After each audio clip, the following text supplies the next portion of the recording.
हरे कृष्णा। ओम नमो भगवते वासुदेवाय। भक्तों, आज मैं आपको जेठ महीने की अंतिम सोमवार की विशेष व्रत कथा सुनाने जा रही हूँ। यह व्रत विशेष रूप से भगवान शिव को समर्पित होता है। जेठ माह का महीना गर्मी का चरम समय होता है और इसी तपती धूप में जब भक्त श्रद्धा और विश्वास के साथ व्रत करते हैं तो भगवान शिव अत्यंत प्रसन्न होते हैं। भक्तों, सोमवार का व्रत करने से कठिन रोग, कर्ज और गृह कलेश से मुक्ति मिलती है। कुंवारी कन्याओं को मनचाहा वर की प्राप्ति होती है। विवाह में आ रही बाधाएं दूर होती है। जो भी भक्त सच्चे मन से इस व्रत को करते हैं उसके जीवन में शांति, संतान सुख और आर्थिक समृद्धि आती है। अब आइए जानिए सोमवार व्रत के कुछ विशेष उपाय। भक्तों, इस दिन सुबह स्नान करके ओम नमः शिवाय मंत्र का 108 बार जाप करें। शिवलिंग पर शुद्ध जल, दूध, बेलपत्र और धतूरा चढ़ाएं। इस दिन सफ़ेद चीज़ों का दान जैसे चावल, मिश्री या सफ़ेद वस्त्र देना बहुत शुभ माना गया है। भक्तों, रात को सोने से पहले शिव चालीसा का पाठ करें। अब आइए इस पवित्र दिन की व्रत कथा सुनते हैं जो हमें बतलाएगी कि कैसे एक भक्त की श्रद्धा ने भगवान शिव को प्रसन्न कर दिया। भक्तों, आपको हमारी सुनाई हुई कथा कैसी लग रही है कमेंट बॉक्स में अवश्य लिखिएगा। हर हर महादेव। पौराणिक कथा के अनुसार विश्रवा मुनि का पुत्र रावण महान सूरवीर तथा विद्वान था। अपने पिता से उसने वेदों और शास्त्रों का अध्ययन किया हुआ था, किंतु उसमें अनेक दुर्गुण भी थे। वह बहुत अहंकारी था। कुबेर को पराजित करके उसने लंका का राज्य छीन लिया और त्रिलोक के विजय के लिए निकल पड़ा। कुछ ही समय में उसने देव, असुर, नाग, यक्ष, किन्नर, दानव एवं दैत्यों समेत अनेक जातियों को अपने बस में कर लिया। इस पर उसे बहुत अभिमान हो गया कि उस जैसा शक्तिशाली व्यक्ति दुनिया में दूसरा कोई और नहीं है। एक दिन रावण कुबेर से छीने हुए पुष्पक विमान पर बैठकर कैलाश पर्वत से जा रहा था कि अचानक उसका यान अपने आप नीचे उतरने लगा। यह देख रावण को आश्चर्य हुआ। उसने सोचा अवश्य ही पुष्पक विमान में कोई खराबी आ गई है। उसने विमान को इधर उधर से देखा, किंतु विमान नीचे उतरता ही गया और एक पहाड़ पर खड़ा हो गया। रावण विमान से उतरा ही था कि उसे एक विकट हुक्कार सुनाई पड़ी। उसने अचकचाकर ध्वनि की दिशा में देखा तो एक छोटे से पुरुष को, जिसका मुख बंदर जैसा था, अपनी ओर आते देखा। उस पुरुष के हाथ में त्रिशूल था। उसने उपेक्षा भरे भाव से रावण की ओर देखा। इस पर रावण चीर उठा। उसने पूछा, कौन हो तुम? क्या तुम्हें किसी ने शिष्टाचार नहीं सिखाया कि महाराजाओं से किस तरह व्यवहार किया जाता है? बानर मुख पुरुष अट्ठास लगाकर बोला, महाराज, और तुम? भला मैं भी तो सुनूं कि तुम कहाँ के महाराज हो। यह सुनकर रावण और भी ज्यादा क्रोधित होकर बोला, सुनो बानर, मैं लंका नरेश रावण हूँ और त्रिभुवन विजयी हूँ। मैंने सारे संसार को जीत लिया है। उफ, जीत लिया होगा, लेकिन यह कैलाश धाम है। यहाँ तुम्हारा किसी तरह का घमंड काम नहीं आएगा। जहाँ के अधिपति भगवान शिव है। बानर मुख पुरुष बोला। रावण ने हंसते हुए कहा, ओह, लगता है तुम्हारा शिव स्वयं को बहुत शक्तिशाली समझता है, तभी तो वह मुझे त्रिलोक के विजय के आने पर भी निश्चिंत बैठा है। अब मैं इस स्थान को नष्ट भ्रष्ट किए बिना नहीं छोड़ूंगा, जिससे वह शिष्टाचार सीख सके। यह कहकर रावण ने गुस्से में भरकर कैलाश पर्वत को ही उखाड़ लिया।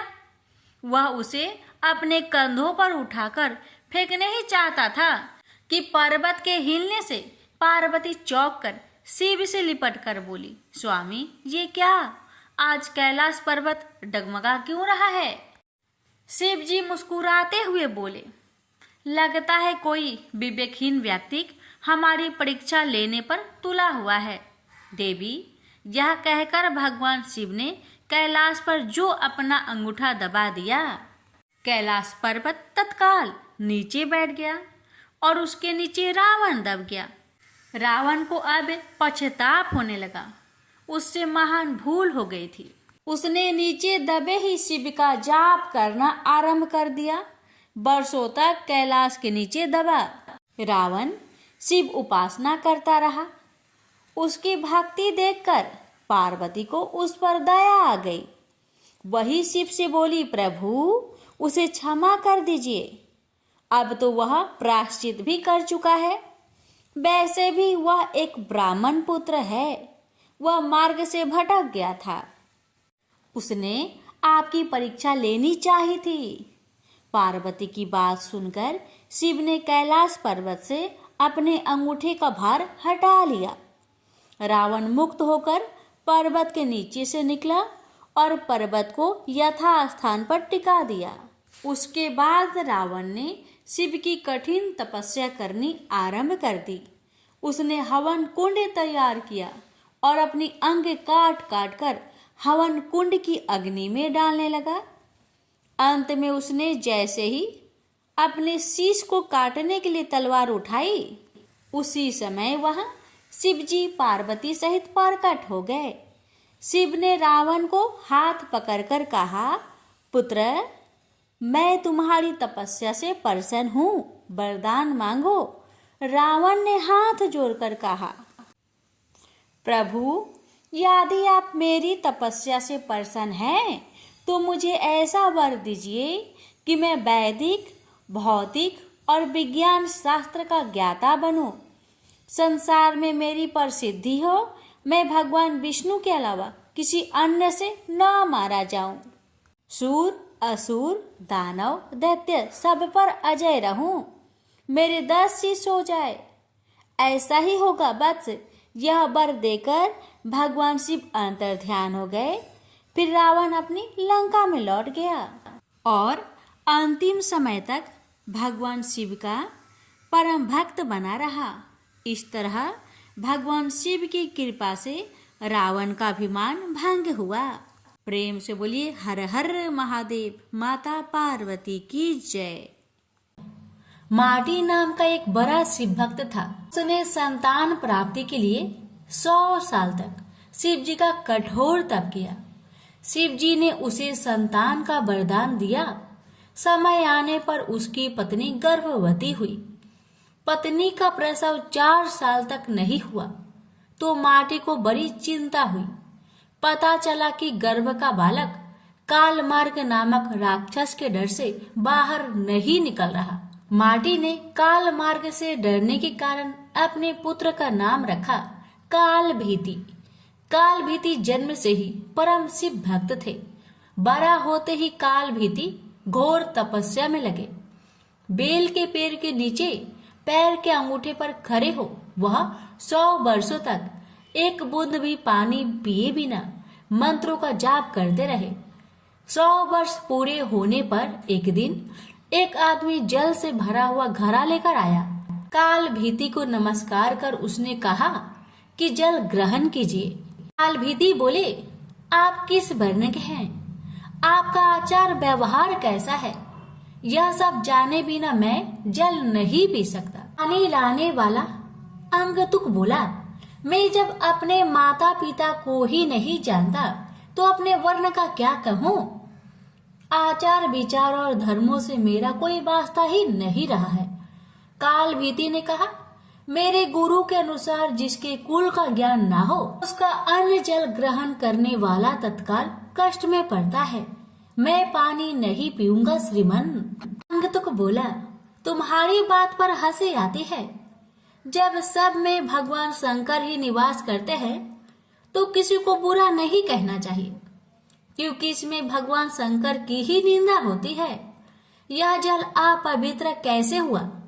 घड़ा मिट्टी का बना है और आग में पका है, फिर जल से भर दिया गया है। मेरे छूने से अशुद्धि आ गई है, तो अगर मैं अशुद्ध होकर इस धरती पर हूँ, तो आप यहाँ क्यों रहते हैं? आकाश में क्यों नहीं रहते? काल भीति ने कहा, सभी में शिव ही है। सबको शिव मानने वाले नास्तिक लोग खाना छोड़कर मिट्टी क्यों नहीं खाते? आँख और धूल क्यों नहीं भागते? मैं यह नहीं कह रहा कि सब में शिव नहीं है। भगवान शिव सब में है ही। मेरी बात ध्यान से सुनिए।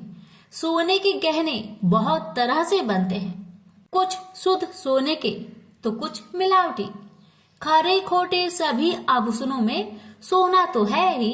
इसी प्रकार ऊंच नीच, शुद्ध अशुद्ध सब में भगवान सदा शिव विराजमान है। जैसे खोटा सोना खरे के साथ मिलकर एक हो जाता है, इसी तरह इस शरीर को भी व्रत, तपस्या और सदाचार आदि के द्वारा शोधित करके शुद्ध बना लेने पर मनुष्य निश्चय ही खरा सोना होकर स्वर्ग लोक में जाता है। तो शरीर को खोटी अपवित्र चीजों से बिगाड़ना ठीक नहीं। जो व्रत उपवास करके शुद्ध हो गया है, वह भी यदि इस तरह अशुद्ध होने लगे तो थोड़े ही दिनों में पतित हो जाएगा।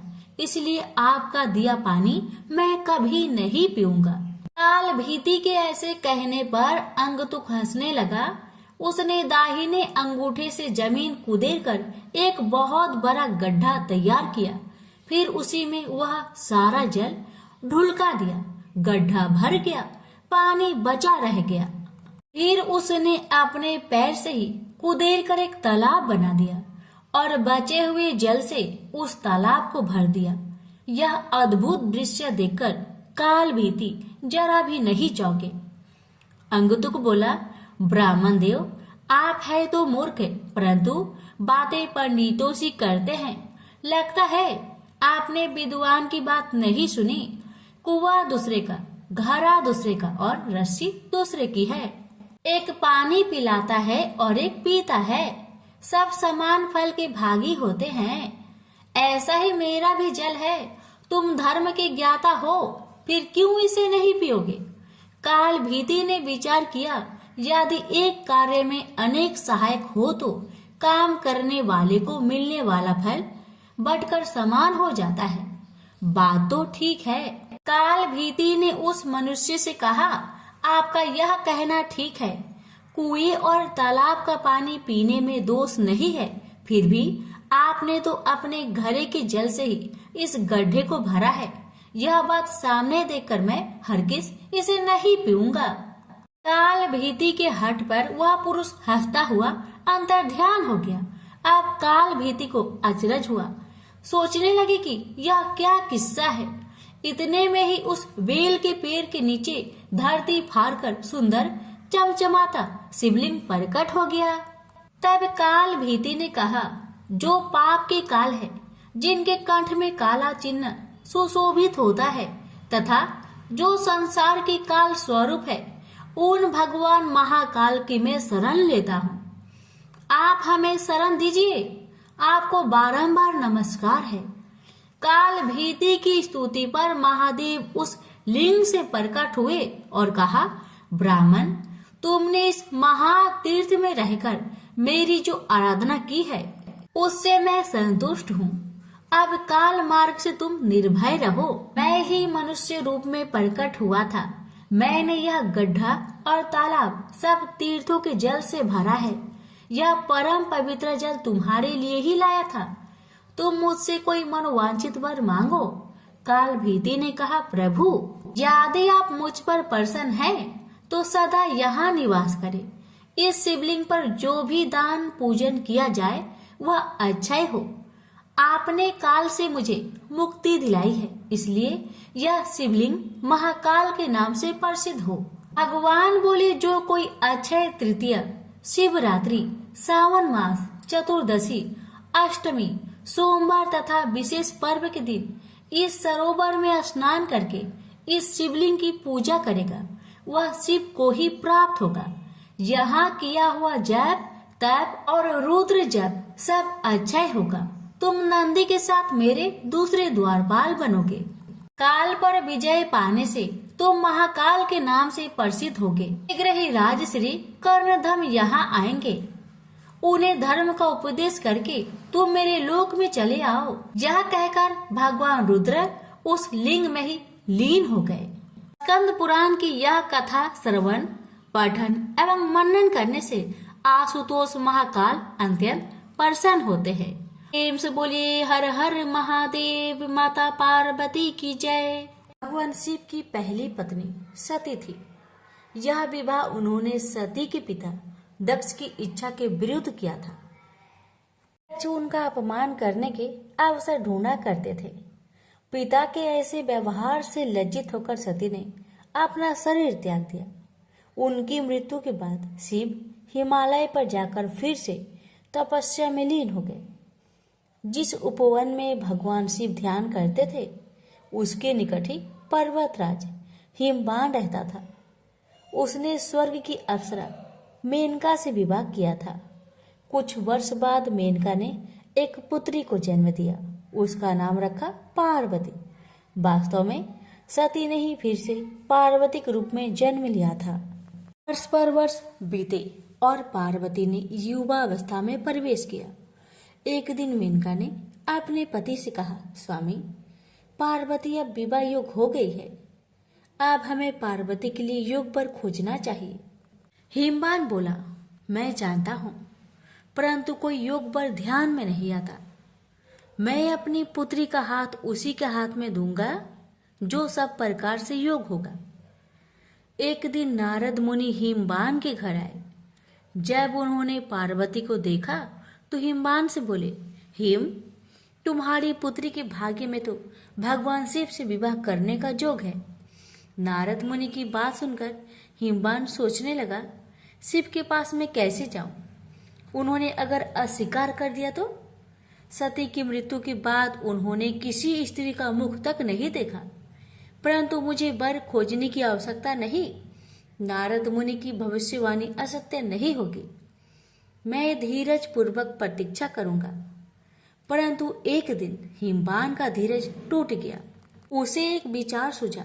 वह मेनका से बोला, मैं पार्वती को शिव की सेवा करने भेजता हूँ। वो उसके रूप और गुण के प्रति आकर्षित जरूर होंगे। मेनका बोली, विचार तो बहुत उत्तम है। हिमवान ने पार्वती को अपने पास बुलवाया और कहा, बेटी, भगवान शिव उस उपवन में तपस्या कर रहे हैं। तुम अपनी सहेलियों के साथ जाकर उनकी सेवा किया करो। पार्वती बोली, अवश्य पिताजी, हमने अनेक बार उन्हें देखा है। पार्वती और उनकी दो सहेलियों को लेकर हिमवान शिव के पास गए और उनसे निवेदन किया, हे भगवान, आपके पास पूजा अर्चना की तैयारी करने वाला कोई नहीं है। मेरी पुत्री यह सेवा कर सकती है। हिमवान की बात सुनकर शिव सोचने लगे, कन्याएं भले ही सेवा करे। जो व्यक्ति संसार से वैराग्य ले चुका है उसे इनसे कोई व्याघात नहीं पहुंचेगा। यह सोचकर वे हिमवान से बोले, तुम्हारे इस प्रस्ताव के लिए मैं तुम्हारा आभारी हूँ। कन्याएं मेरी इच्छा अनुसार सेवा कर सकती है। शिव का प्रस्ताव सुनकर हिमवान बहुत प्रसन्न हुआ और कन्याओं को वहां छोड़कर चला आया। पार्वती शिव की सेवा करने लगी। वह उपासना के लिए कुछ तृण चुनती थी और गर्मी बढ़ने पर शिव पर पंखा झलती थी। इस प्रकार पार्वती हृदय से शिव से प्रेम करने लगी। इस बीच आपत्तिग्रस्त देवता इंद्र के साथ ब्रह्मा जी के पास आकर बोले, भगवान, असुर तारक के अत्याचारों से हमारी रक्षा करे। उसने स्वर्ग पर अधिकार कर लिया है और लोगों में हाहाकार मचा हुआ है। उसे प्रसन्न करने के लिए हमने उसे उपहार भी भेजे, परंतु हम जितना ही उसे प्रसन्न करने का प्रयत्न करते हैं उतनी ही उसकी कुधृष्टता बढ़ती जाती है। हमारी आपसे प्रार्थना है कि हमें कोई ऐसा नेता प्रदान कीजिए जो हमें उसके अत्याचारों से त्राण दिलाए।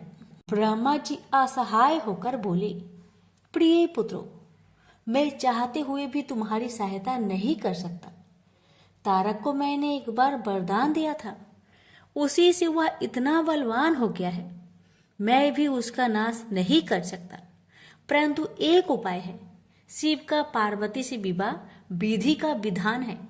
तुम जाओ और शिव पार्वती की सुंदरता का भान कराओ। शिव और पार्वती का जो पुत्र होगा वही तुम्हारा नेता बनकर तारक का वध करेगा।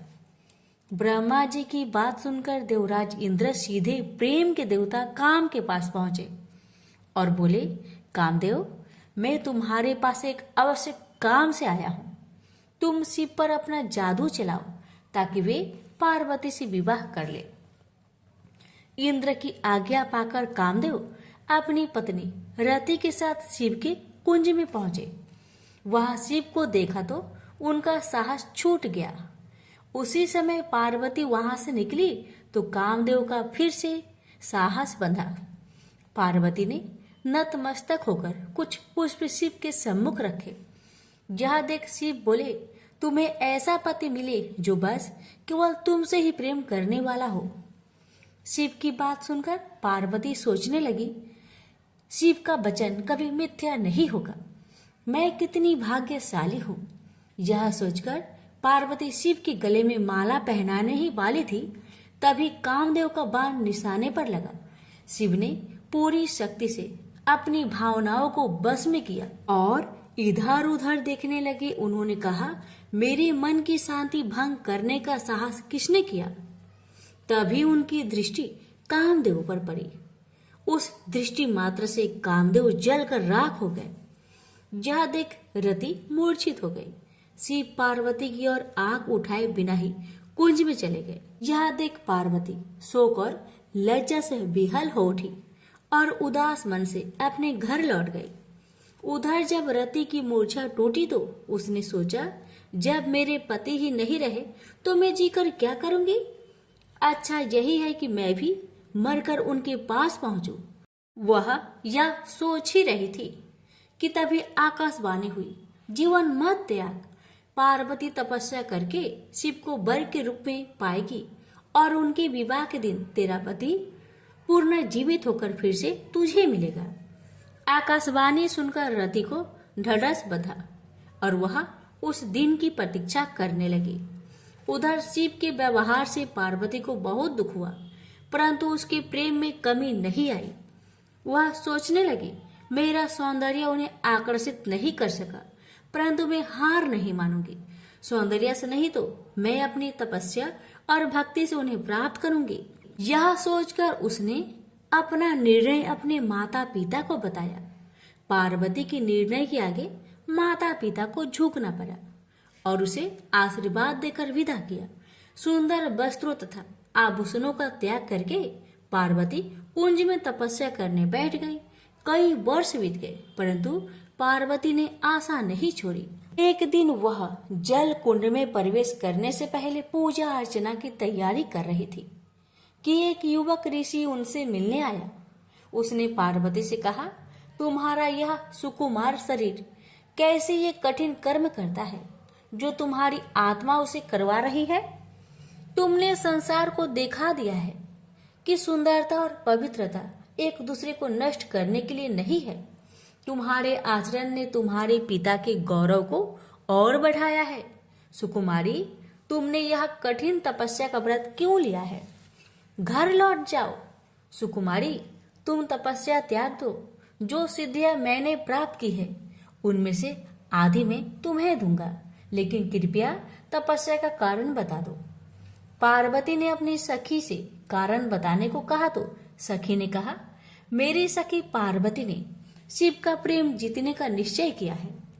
अपने सौंदर्य से तो यह उन्हें नहीं रिझा सके, अतः तपस्या और त्याग का सहारा लिया है।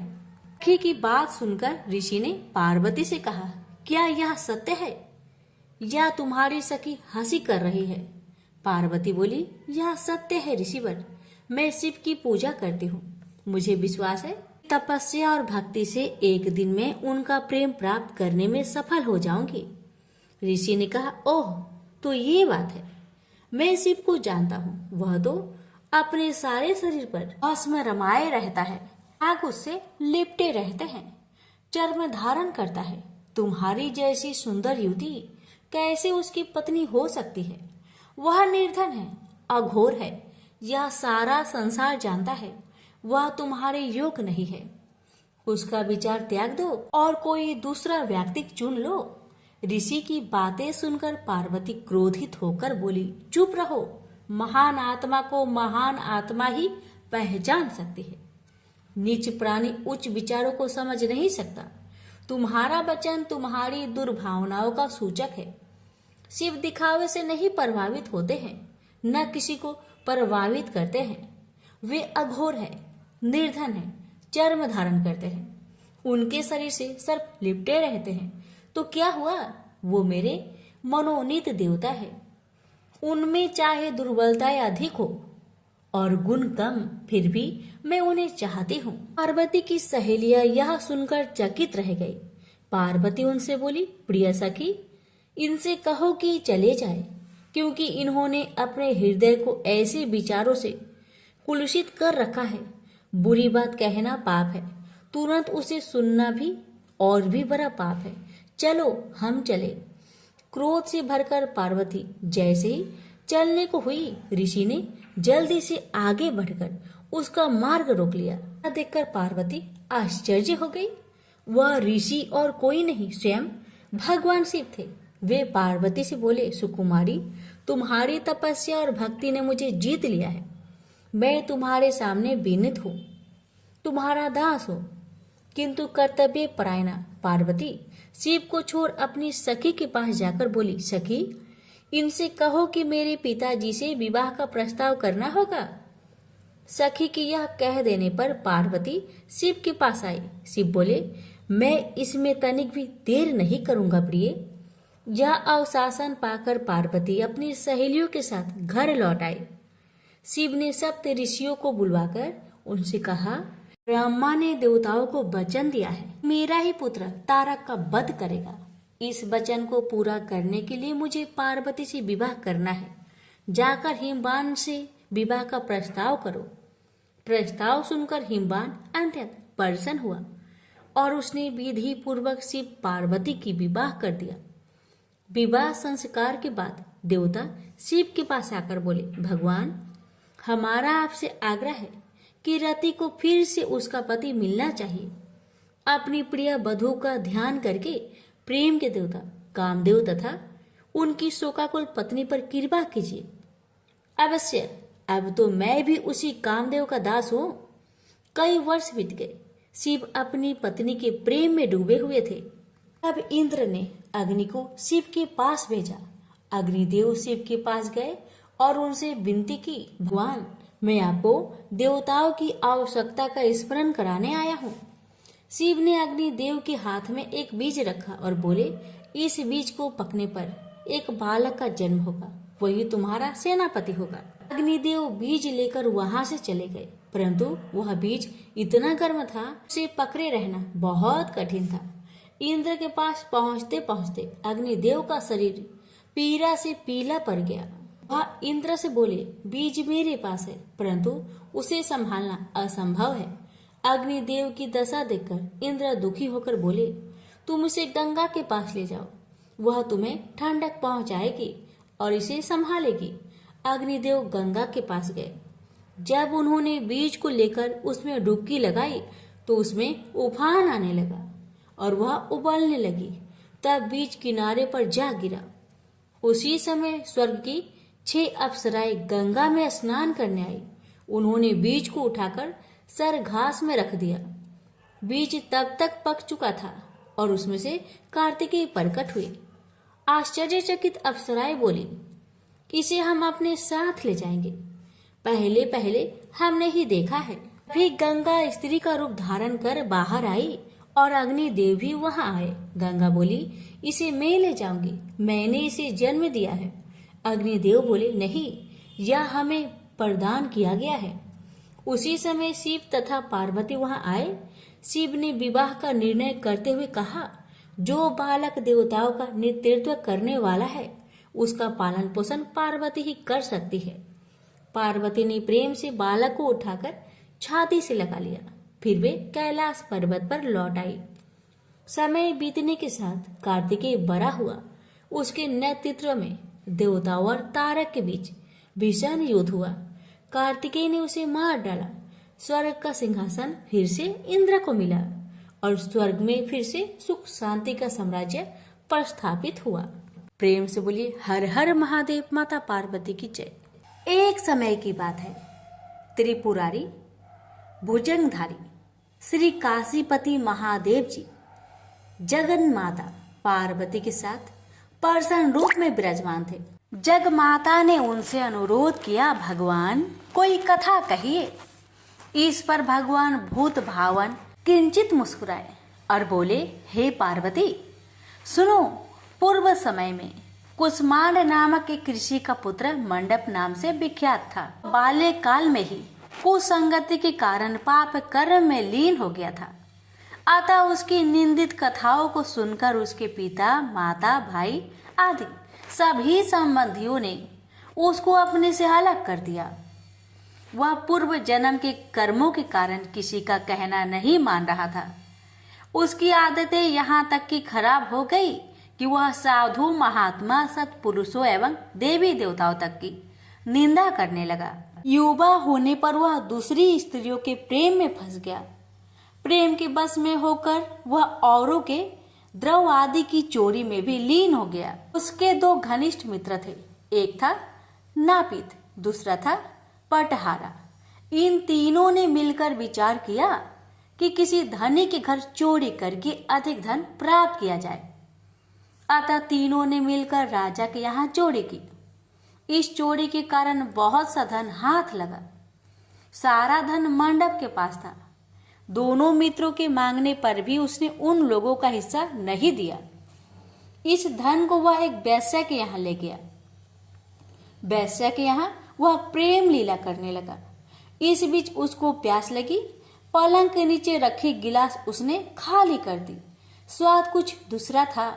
इसमें क्या था? उसने वैश्या से पूछा। इसमें मदिरा थी। मंडप को इससे बड़ा दुख हुआ। मदिरा पान करके उसने महापाप किया है, यह सोचकर वह बड़ा दुख करने लगा। पर वैश्या बराबर मदिरा का गुणगान करती गई। उसने मंडप को फुसलाकर और मदिरा पिला दी तथा उसका सारा धन लेकर उसको बाहर निकाल दिया। होश में आने पर मंडप बड़ा विलाप करने लगा। पश्चाताप करता हुआ वह अपने मित्र के पास आया। सारी आप बीती सुना दी। उन मित्रों ने कहा, हे मित्र, तुमने मदिरा पान करके बड़ा पाप किया है। अब तुम इसका प्रायश्चित करो। मुझे प्रायश्चित का उपाय कहो। बिना प्रायश्चित के सुरापान का दोष नहीं मिटेगा। अतः उस वैश्य से स्वर्ण प्राप्त कर दान करो। यदि तुम ऐसा नहीं करोगे तो हम लोग तुम्हारी बड़ी निंदा करेंगे। यह सुनकर मंडप बड़ा दुखी हुआ। वह वैश्या के पास आया और वैश्या से अपना सारा दुखड़ा सुनाया। उसने वैश्या से स्वर्ण की मांग की। इस पर वैश्या बड़ी बिगड़ी और बोली, तुमने जो धन दिया है अब उसकी मांग मत करो। वैश्याएं कभी मिला हुआ धन वापस नहीं करती। क्या तुमको इस साधारण नियम का ज्ञान नहीं है? इस पर मंडप गिड़गिड़ाने लगा, पर वैश्या का हृदय पर इसका जरा भी असर न हुआ। उसने अन्य वैश्याओं को बुला लिया। सब मिलकर उसकी भर्त्सना करने लगी। कई ने तो उसको धमकी भी दे दी। हे पार्वती, इस प्रकार मंडप बहुत अपमानित होकर वहां से निकाल दिया गया। मंडप विलाप करता हुआ अपने पिता के घर की ओर चला। उसके दोनों मित्र पीछे लग गए। जब मंडप पिता के सामने आया तो दोनों मित्रों ने उसका हाथ पकड़ लिया। बोले, मंडप, हम लोगों ने मिलकर राजा के यहाँ चोरी की है, पर तुमने हम लोगों का अंश नहीं दिया है। तुम हम लोगों का अंश दो। यह बात सुनकर कुसमांड मुनि बहुत दुखी हुए और बोले, इस अधम से तुम लोगों की मैत्री कैसे हो गई? मंडप के मित्रों ने कहा, हे मुने, इसे भाभी ही समझिए, पर न्याय की बात तो यह है कि आपका पुत्र हमारा अंश नहीं दे रहा है। यह सारा धन लेकर एक वैश्या के यहाँ चला गया। उसने सारा धन ले लिया। वह वैश्या वाद विवाद में बड़ी चतुर है। वह धन वापस नहीं करेगी। अतः आप हमारा धन दिलवाइए, अन्यथा हम राज दरबार में गुहार करेंगे। इस पर कुष्मांड मुनि ने अपने पुत्र का हाथ पकड़ लिया। मुनि ने कहा, चलो मैं स्वयं राजा के पास चलता हूँ। न्याय प्रिय और धर्मात्मा राजा के दंड से पाप का नाश हो जाता है। पाप का प्रायश्चित न करने पर नरक यातना भोगनी पड़ती है। इस पर मंडप के मित्रों ने कहा, हे मुने, आप अपने पुत्र को हमारे हवाले कर दे। राज दरबार में आपका जाना ठीक नहीं है। हम लोग इससे निपट लेंगे। इस पर मुनि श्रेष्ठ ने कहा, हे अधम पुत्र, तुम इन लोगों के साथ जाकर राजदंड भोगकर प्रायश्चित करो। तुमने जो किया है बहुत बुरा किया है। आज से तुम मेरे पुत्र नहीं हो और मैं भी तुम्हारा कोई नहीं। जब तक तुम प्रायश्चित करके नहीं आओगे, मैं तुम्हारा मुख नहीं देख सकता। मंडप के मित्र मंडप को अपने साथ ले गए। दूर एक घने जंगल में ले जाकर पहले तो उसकी खूब भर्त्सना की, फिर बाद में उसको पीटना शुरू किया। बेहद पीटने के कारण मंडप बेहोश होकर गिर पड़ा। उसके मित्रों ने समझा कि वह मर गया, अतः उसको मरा हुआ जानकर उसके मित्रगण उसे वहीं छोड़कर चले गए। कुछ देर बाद मंडप को चेत आया तो वह विलाप करता हुआ एक और को चल पड़ा। उसके दोनों मित्र एक मंदिर में रात भर भूखे प्यासे टिके रहे और प्रायश्चित करते रहे। प्रथा वे दोनों उसे देखने के लिए गए कि उसके शरीर की अब क्या गति है। वहां मंडप को न पा उन दोनों को बड़ा आश्चर्य हुआ। फिर तो वे समझ गए कि मंडप मरा नहीं है, वह जीवित है और कहीं चला गया है। उस दिन शिव महात्म्य को जानने वाले लोग पंचकोशात्मक लिंग की प्रदक्षिणा कर रहे थे। मंडप भी उन लोगों के साथ हो गया। यात्रीगण कद्रमेश्वर के समीप रहे। मंडप ने भी वहां रहकर सारी रात जागरण किया। सब यात्रियों ने उसको साधु मान लिया और वह इस बात को भी मान गए कि वह परम शिव कुष्मांड का पुत्र मंडप है। मंडप शिवव्रतधारी परम शिव साधु के रूप में मान लिया गया। मंडप ने शंकर प्रतिमा के समक्ष नृत्य और भजन प्रारंभ कर दिया। सज्जनों ने उसकी भक्ति देखकर उसका बड़ा आदर किया। मंडप भी सत्संग से परम भक्ति भाव वाला हो गया। अब उसको ज्ञान हो गया कि शिव भक्ति के प्रताप से ही उसका इतना आदर हो रहा है। वह सबका प्रिय हो गया। साथ ही भोजन, धन्य धान्य, श्रद्धा भी मिल रही है। मंडप चंडिका देवी के मंदिर में आया। वहां काशी के धार्मिक सज्जनों द्वारा भीम चंडी की पूजा हो रही थी। मंडप का वहां बड़ा आदर किया गया। रात्रि में मंडप ने क्षेत्र महात्म्य कहा और सुना।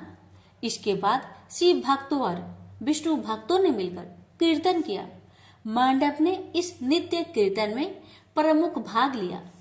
इससे प्रसन्न हो सबने मंडप की भूरी भूरी प्रशंसा की। इस प्रकार मंडप का मन शिव में लग गया। हे पार्वती, इस प्रकार मंडप मेरे क्षेत्र की प्रदक्षिणा करने लगा। ब्रह्म हत्या, सुरापान और चौड़े कर्म आदि पापों से छुटकारा पाने के लिए मेरी स्तुति करने लगा। इस प्रकार की आराधना से वह सारे पापों से मुक्त हो गया।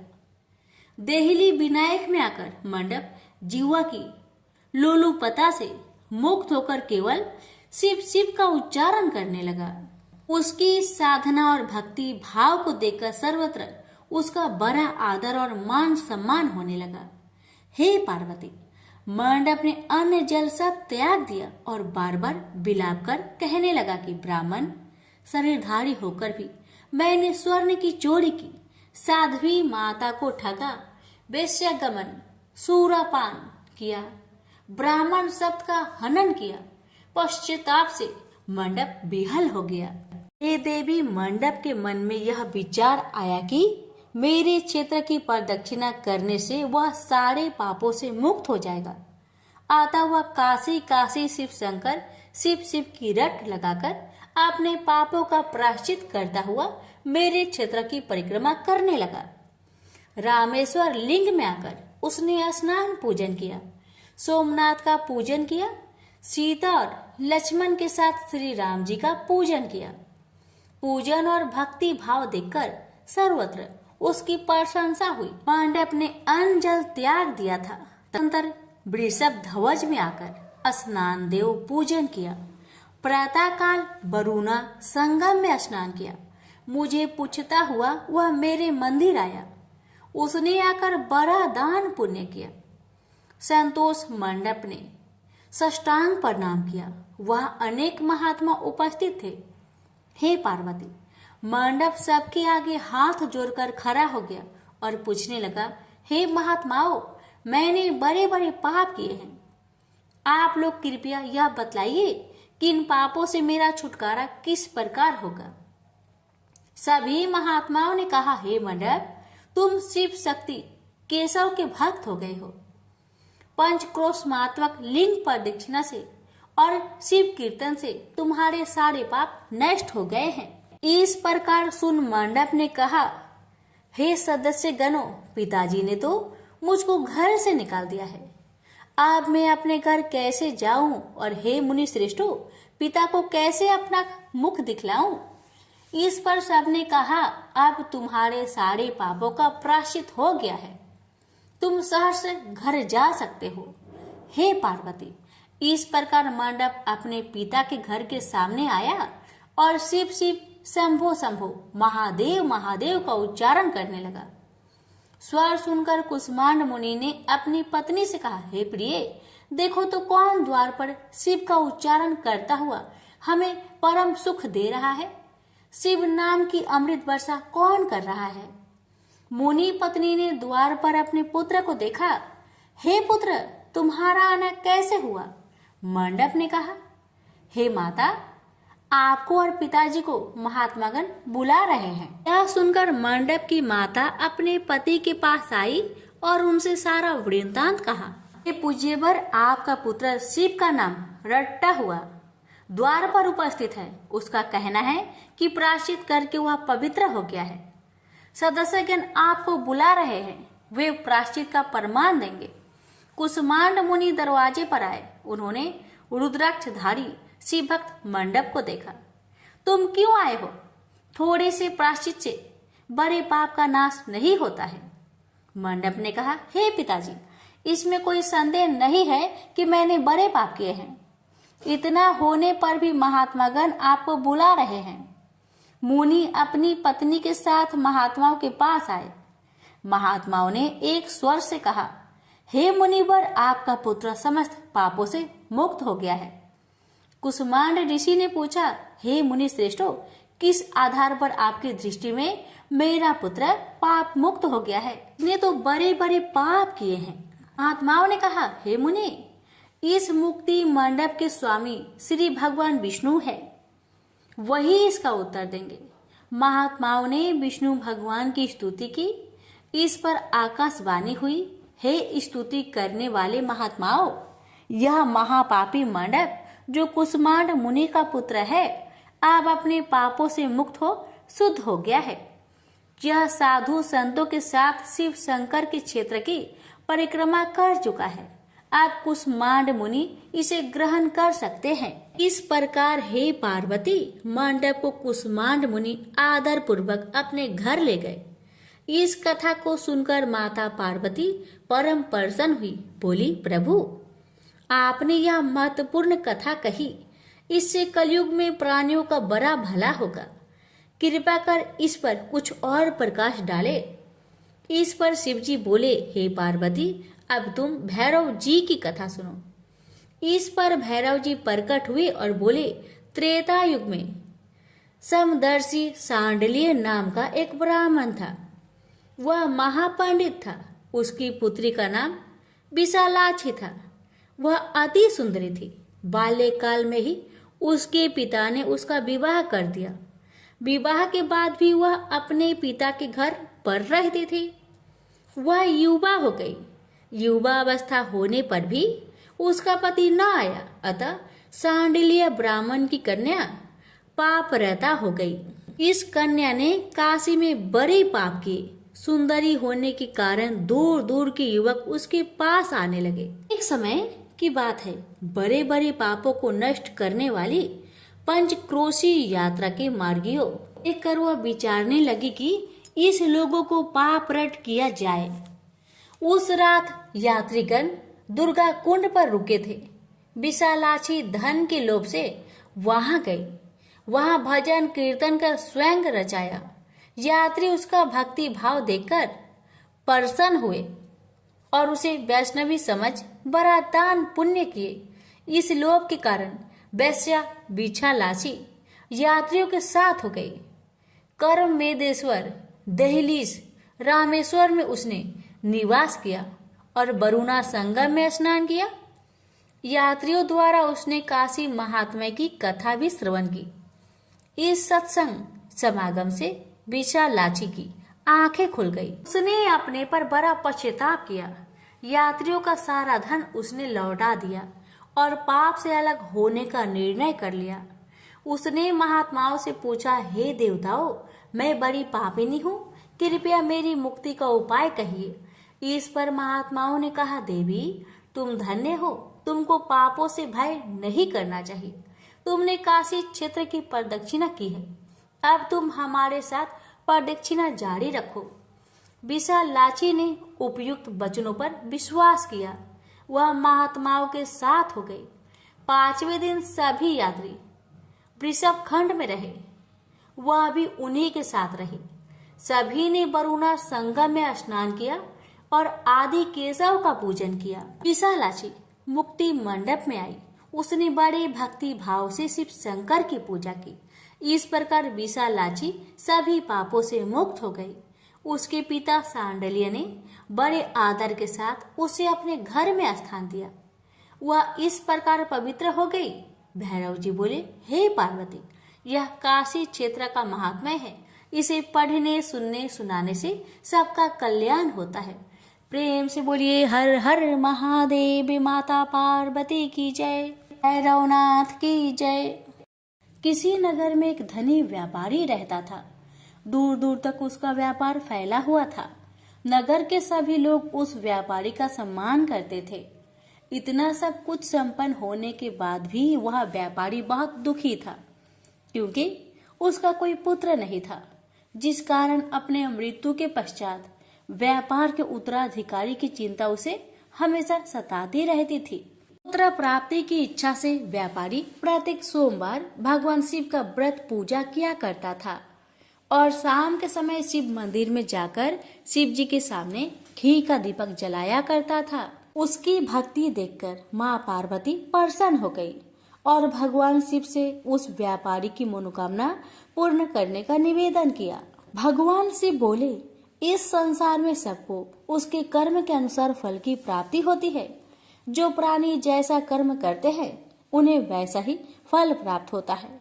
शिव जी द्वारा समझाने के बावजूद माँ पार्वती नहीं मानी और उस व्यापारी की मनोकामना पूर्ति हेतु वे शिव जी से बार बार अनुरोध करती रही। अंततः माता के आग्रह को देखकर भगवान भोलेनाथ को उस व्यापारी को पुत्र प्राप्ति का वरदान देना पड़ा। वरदान देने के पश्चात भोलेनाथ माँ पार्वती से बोले, आपके आग्रह पर मैंने पुत्र प्राप्ति का वरदान तो दे दिया, परंतु इसका यह पुत्र 16 वर्ष से अधिक समय तक जीवित नहीं रहेगा। उसी रात भगवान शिव उस व्यापारी के स्वप्न में आए और उसे पुत्र प्राप्ति का वरदान दिया और उसके पुत्र की 16 वर्ष तक जीवित रहने की भी बात बताई। भगवान के वरदान से व्यापारी को खुशी तो हुई, लेकिन पुत्र की अल्पायु की चिंता ने उस खुशी को नष्ट कर दिया। व्यापारी पहले की तरह सोमवार के दिन भगवान शिव का विधिवत व्रत करता रहा। कुछ महीनों के बाद उसके घर एक अति सुंदर बालक ने जन्म लिया और घर में खुशियां ही खुशियां भर गई।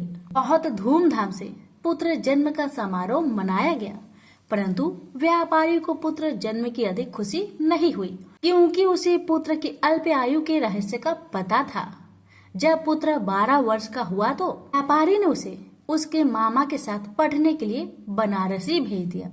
लड़का अपने मामा के साथ शिक्षा प्राप्त हेतु चल दिया। रास्ते में जहाँ भी मामा भांजे विश्राम हेतु रुकते, वहीं यज्ञ करते और ब्राह्मणों को भोजन कराते। लंबी यात्रा के बाद मामा भांजे एक नगर में पहुंचे। उस दिन नगर के राजा की कन्या का विवाह था, जिस कारण पूरे नगर को सजाया गया था। निश्चित समय पर बारात आ गई, लेकिन वर का पिता अपने बेटे के एक आंख से काने होने के कारण बहुत चिंतित था। उसे भय था कि इस बात का पता चलने पर कहीं राजा विवाह से इनकार न कर दे, इससे उसकी बदनामी भी होगी। जब वर के पिता ने व्यापारी के पुत्र को देखा तो उसके मस्तिष्क में एक विचार आया। उसने सोचा, क्यों ना इस लड़के को दुल्हा बनाकर राजकुमारी से विवाह करा दूं। विवाह के बाद इसको धन देकर विदा कर दूंगा और राजकुमारी को अपने नगर ले जाऊंगा। वर के पिता ने लड़के के मामा से इस संबंध में बात की। मामा ने धन मिलने की लालच में वर के पिता की बात को स्वीकार कर ली। लड़के को दूल्हे का वस्त्र पहनाकर राजकुमारी से विवाह कर दिया गया। राजा ने बहुत सारा धन देकर राजकुमारी को विदा किया। शादी के बाद लड़का जब राजकुमारी के साथ लौट रहा था तो वह सच नहीं छिपा सका और उसने राजकुमारी के ओढ़ने पर लिख दिया, राजकुमारी, तुम्हारा विवाह मेरे साथ हुआ था।